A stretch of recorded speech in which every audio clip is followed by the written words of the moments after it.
السلام علیکم ورحمۃ اللہ۔ عورتوں کے لیے چوڑیاں پہننا کیوں ضروری ہے؟ آج کی اس ویڈیو میں ایک بہت ہی اہم مسئلہ میں آپ لوگوں کے ساتھ شیئر کرنے جا رہا ہوں، جسے جان کر آپ کو اور مجھے انشاءاللہ عز و جل بہت زیادہ فائدہ حاصل ہوگا۔ کل مجھے ایک اسلامی بہن کا واٹس ایپ پر میسیج آیا۔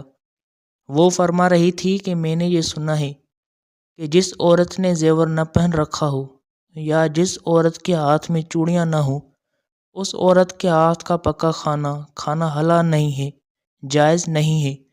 اس کے بارے میں کیا حکم ہے؟ دیکھیں، بعض دفعہ ہمیں علم نہیں ہوتا کہ یہ شریعت کے احکامات میں ہیں یا نہیں، ان پر ہمیں عمل کرنا چاہیے یا نہیں۔ ہمیں علم نہ ہونے کی وجہ سے ہم ان پر عمل نہیں کرتے، اور بعض دفعہ علم نہ ہونے کی وجہ سے ہم ایسی رسومات میں پڑ جاتے ہیں جن کا شریعت کے ساتھ کوئی تعلق ہی نہیں ہوتا، اور بعض لوگ اسے دین کا حصہ سمجھ کر رہے ہوتے ہیں کہ یہ دین کا حصہ ہے، حالانکہ دور تک شریعت کے ساتھ ان کا کوئی تعلق نہیں ہوتا۔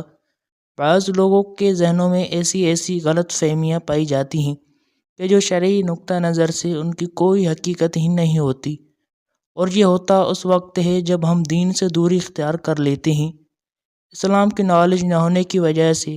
پھر اسی طرح کی غلط فہمیوں میں ہم مبتلا ہو جاتے ہیں۔ آج تو دین سیکھنا بالکل آسان ہے، آن لائن ہے۔ آپ دین سیکھیں، اسلام کی نالج حاصل کرنے یہ بہت ہی ضروری ہے۔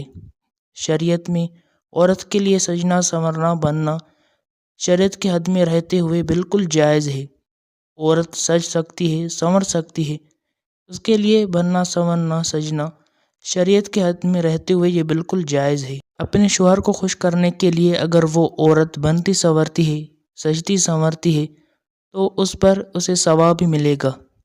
جو شادی شدہ عورت شریعت کے حد میں رہتے ہوئے سجتی سنورتی ہے، بنتی سنورتی اپنے شوہر کو خوش کرنے کے لیے، اس پر اسے ثواب ملے گا۔ الٹا ٹھیک ہے، اسے ثواب حاصل ہوگا۔ لیکن یہ جو بات ہے کہ خاص طور پر یہ بات کنواری جو لڑکیاں ہیں ان کے بارے میں مشہور ہے، عوام میں پائی جاتی ہیں کہ اگر کنواری عورت ہے، کنواری لڑکی ہے، اگر اس نے زیور نہیں پہن رکھا یا اس کے ہاتھ میں چوڑیاں نہیں ہیں، تو اس کے ہاتھ کا پکا کھانا یہ حلال نہیں ہے، جائز نہیں ہے۔ اس بات کا شریعت کے ساتھ کوئی تعلق نہیں ہے، اور نہ ہی اس کی کوئی حقیقت ہے، بالکل جائز ہے۔ عورت کے ہاتھ میں اگر چوڑیاں نہیں ہیں تو وہ کھانا بنا سکتی ہے، اس کے ہاتھ کا کھانا بنانا یہ شرعاً بالکل جائز ہے، حلال ہے۔ ان باتوں کو ہمیں اپنے ذہنوں سے نکالنے کی ضرورت ہے۔ اللہ ہم سب کا حامی و ناصر ہو، آمین۔